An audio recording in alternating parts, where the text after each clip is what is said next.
ദൈവത്തിൻ്റെ പരിശുദ്ധമായ നാമം വാഴ്ത്തപ്പെടുമാറാകട്ടെ. ഇന്നിവിടെയുള്ള ദൈവജനത്തോടൊപ്പം ദൈവത്തെ ആരാധിക്കാൻ ലഭിച്ച അവസരത്തിനോർത്ത് ദൈവത്തെ നന്ദിയോടെ സ്തോത്രം സ്തുതിക്കുകയും ചെയ്യുന്നു. ആരോടുള്ള ബന്ധത്തിൽ ഒരു വേദവാക്യം വായിക്കാനായിട്ട് ആഗ്രഹിക്കുന്നു. സങ്കീർത്തനം 116 1 വാക്യം.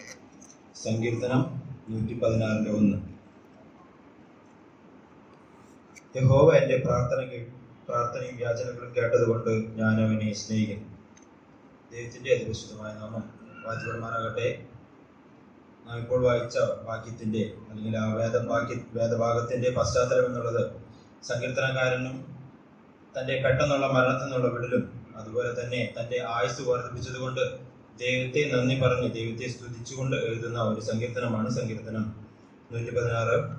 അതിൻ്റെ 7ഉം 8ഉം വാക്യങ്ങൾ വായിക്കുമ്പോൾ നമുക്കത് വ്യക്തമായി കാണുവാനായിട്ട് സാധിക്കും. അവിടെ നാം വായിക്കുന്നത്, എൻ മനമേ നീ വീണ്ടും സ്വസ്ഥമായിരിക്കുക, യഹോവ നിനക്ക് ഉപകാരം ചെയ്തിരിക്കുന്നു. നീ എൻ്റെ പ്രാണനെ മരണത്തിൽ നിന്നും എൻ്റെ കണ്ണിനെ കണ്ണുനീരിൽ നിന്നും എൻ്റെ കാലിനെ വീഴ്ചയിൽ നിന്നും രക്ഷിച്ചിരിക്കുന്നു. ഇവിടെ നമുക്ക് കാണാൻ സാധിക്കുന്ന 1 മുതൽ 9 വരെയുള്ള വാക്യങ്ങളിൽ നമുക്ക് കാണുന്നത് ദൈവം സങ്കീർത്തനക്കാരന്റെ പ്രാർത്ഥന കേട്ടതുകൊണ്ട് അല്ലെങ്കിൽ ദൈവം തന്നെ തന്റെ പ്രതിസന്ധിയിൽ നിന്ന് വിടുവിച്ചത് കൊണ്ട് ദൈവത്തെ നന്ദി അർപ്പിച്ച് അല്ലെങ്കിൽ സ്തുതി ചെയ്തുകൊണ്ട് എഴുതിയ ഒരു സങ്കീർത്തനമാണ് ഈ 116 സങ്കീർത്തനം. ഈ സങ്കീർത്തനത്തിന്റെ 1-ാം വാക്യത്തിൽ കാണുന്നത് പോലെ അവിടെ സങ്കീർത്തനകാരൻ പറയുന്നത്, യഹോവ എൻ്റെ പ്രാർത്ഥനയും യാചനയും കേട്ടതുകൊണ്ട് ഞാൻ അവനെ സ്നേഹിക്കും.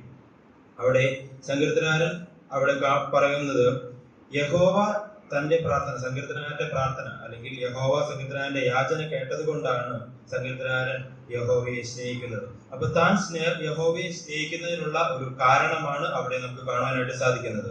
യഹോവ തന്റെ പ്രാർത്ഥന കേട്ടു അല്ലെങ്കിൽ യഹോവ തന്റെ യാചന കേട്ടു, അതുകൊണ്ടാണ് സങ്കീർത്തനക്കാരൻ അവിടെ യഹോവയെ സ്നേഹിക്കുന്നതെന്ന് കാണുവാൻ സാധിക്കും. അപ്പോൾ താൻ സ്നേഹിക്കുന്നതിന്റെ കാരണമാണ് ആ വാക്യത്തിന്റെ 1-ാം ഭാഗത്ത് നമുക്ക് കാണുവാനായിട്ട് സാധിക്കുന്നത്.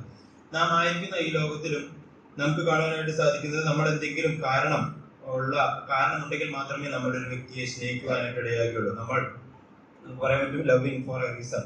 നമ്മളൊരു കാരണമുണ്ടെങ്കിൽ നമ്മളൊരു വ്യക്തിയെ സ്നേഹിക്കുവാനായിട്ട് ഇടയാകും. അപ്പോൾ അമ്മ മക്കളെ സ്നേഹിക്കുന്നു, അപ്പൻ മക്കളെ സ്നേഹിക്കുന്നു, മക്കൾ മാതാപിതാക്കളെ സ്നേഹിക്കുന്നു, ഭാര്യ ഭർത്താവിനെ സ്നേഹിക്കുന്നു, ഭർത്താവ് ഭാര്യയെ സ്നേഹിക്കുന്നു. അങ്ങനെയുള്ള സ്നേഹം നമുക്ക് കാണാൻ സാധിക്കും. അത് ബന്ധങ്ങൾ മുഖാന്തരമുള്ള ഒരു സ്നേഹമാണ്. അപ്പൊ നമുക്ക് ഈ ചുറ്റുപാട് നോക്കുകയാണെങ്കിൽ നമ്മളൊരു വ്യക്തിയെ സ്നേഹിക്കുന്നുണ്ടെങ്കിൽ നമ്മൾ ആ വ്യക്തിയെ അറിഞ്ഞിരിക്കണം, അല്ലെങ്കിൽ ആ വ്യക്തി നമുക്ക് എന്തെങ്കിലും നല്ലത് ചെയ്തിരിക്കണം, എന്നാൽ മാത്രമേ നമ്മൾ ആ വ്യക്തിയെ സ്നേഹിക്കുവാനായിട്ട് ഇടയാകുകയുള്ളൂ. അതുപോലെ തന്നെ നാം എല്ലാ വ്യക്തികളെയും സ്നേഹിക്കണമെന്നില്ല, മറിച്ച് നാം എല്ലാ വ്യക്തികളെയും സ്നേഹിക്കണമെന്നില്ല. നമ്മൾ എന്തെങ്കിലും കാര്യമുണ്ടെങ്കിൽ അല്ലെങ്കിൽ എന്തെങ്കിലും ഒരു റീസൺ ഉണ്ടെങ്കിൽ മാത്രമേ നമ്മളൊരു വ്യക്തിയെ സ്നേഹിക്കുവാനായിട്ട് ഇടയാകുന്നുള്ളൂ. ഈ 1-ാം വായിച്ച ഭാഗത്തിൽ നമുക്ക് കാണാൻ സാധിക്കുന്നത്, സങ്കീർത്തനക്കാരന്റെ പ്രാർത്ഥന ദൈവം കേട്ടതുകൊണ്ട്, അതുകൊണ്ടാണ് സങ്കീർത്തനക്കാരൻ ഇവിടെ ദൈവത്തെ സ്നേഹിക്കുവാനായിട്ട് ഇടയാകുക. അപ്പൊ സങ്കീർത്തനക്കാരൻ വെച്ച മാനദണ്ഡം എന്നുള്ളത്, ദൈവത്തെ സ്നേഹിക്കുവാനുള്ള മാനദണ്ഡം എന്നുള്ളത് ദൈവം തന്റെ പ്രാർത്ഥന കേട്ടു എന്നുള്ളതാണ്. എന്നാൽ നമ്മൾ ദൈവത്തിന്റെ സ്നേഹത്തെ കുറിച്ച് നോക്കുകയാണെങ്കിൽ അത് മാനദണ്ഡങ്ങളില്ലാത്ത ഒരു സ്നേഹമാണ്.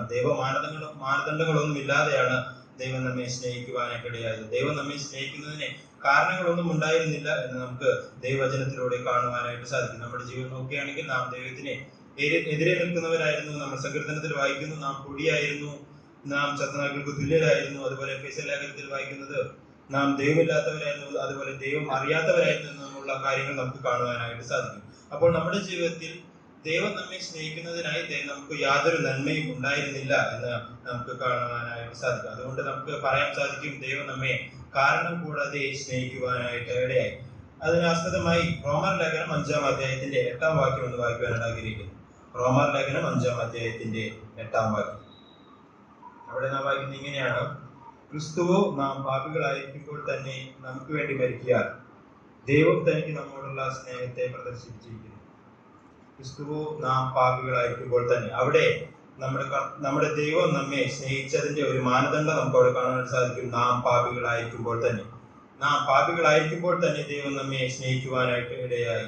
ദൈവത്തിൽ നിന്ന് അകന്നു പോയവരായിരുന്ന നാം, പാപികളായിരുന്ന നാം, ദൈവത്തിന് എതിരെ നിന്നിരുന്നവരായ നാം, എന്നിട്ടും ദൈവം തന്റെ പുത്രനെ തന്ന് നമ്മെ സ്നേഹിക്കുവാനായിട്ട് ഇടയായി. അപ്പോൾ നമ്മുടെ ജീവിതത്തിൽ നോക്കുകയാണെങ്കിൽ ദൈവം നമ്മെ സ്നേഹിക്കുവാൻ നമുക്കൊരു മാനദണ്ഡവും ഉണ്ടായിരുന്നില്ല, ഒരു കാരണവും ഉണ്ടായിരുന്നില്ല. എന്നാൽ ഇവിടെ സങ്കീർത്തനകാരൻ ചില കാരണങ്ങളാൽ ദൈവത്തെ സ്നേഹിക്കുന്നെന്നാൽ നമ്മുടെ ദൈവത്തിന്റെ സ്നേഹം അത് കാരണങ്ങളില്ലാത്ത ഒരു സ്നേഹമായിരുന്നു. കാരണങ്ങളില്ലാതെ, മാനദണ്ഡങ്ങളില്ലാതെയായിരുന്നു ദൈവം നമ്മെ സ്നേഹിക്കുവാനായിട്ടിടയായത്. ഒരു വാക്യം കൂടി വായിക്കാനായിട്ട് ആഗ്രഹിക്കുന്നു. 1 യോഹന്നാൻ 4:19 വാക്യം. 1 യോഹന്നാൻ 4:19. അവിടെ നാം വായിക്കാൻ സാധിക്കുന്നത്, അവൻ ആദ്യം നമ്മെ സ്നേഹിച്ചത് കൊണ്ട് നാം സ്നേഹിക്കുന്നു. അവിടെ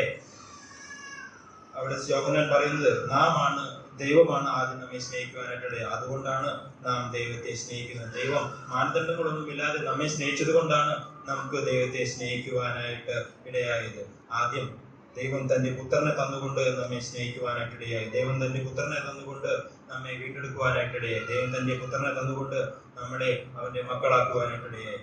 എന്നാൽ മാനദണ്ഡങ്ങൾ ഒന്നുമില്ലാതിരുന്ന തന്നെ നമ്മെ ദൈവത്തിന്റെ സ്വന്തം പുത്രനാക്കുവാനായിട്ട് ഇടയായി. നമ്മൾ ദൈവത്തിന്റെ രാജ്യത്തിന് അവകാശികളാക്കുവാനായിട്ടിടയായി. അതുകൊണ്ട് നാം ആരാധനയ്ക്കായി കടന്നു വന്നിരിക്കുമ്പോൾ നാം ഓർക്കേണ്ടുന്ന ഒരു കാര്യം എന്നുള്ളത്, ദൈവം നമ്മെ സ്നേഹിക്കുവാൻ, ദൈവം നമ്മെ വീണ്ടെടുക്കുവാൻ നമുക്ക് മാനദണ്ഡങ്ങളൊന്നും തന്നെ ഉണ്ടായിരുന്നില്ല. എന്നാൽ ദൈവം നമ്മെ വീണ്ടെടുക്കുവാനായിട്ടിടയായി. ദൈവം നമ്മെ സ്നേഹിക്കുവാനായിട്ടിടയായി. ദൈവം തന്റെ സ്വന്തം പുത്രനെ നമുക്ക് തരുവാനായിട്ടിടയായി. അതുകൊണ്ട് നാം ആരാധനയ്ക്കായി കടന്നു വന്നിരിക്കുമ്പോൾ ദൈവം നമുക്ക് ചെയ്ത വൻ കാര്യങ്ങൾ നമുക്ക് ഓർക്കാം. ദൈവത്തെ സ്തുതിക്കാം, സ്തോത്രം ചെയ്യാം. ദൈവത്തിന്റെ വിശുദ്ധമായ നാമത്തിൽ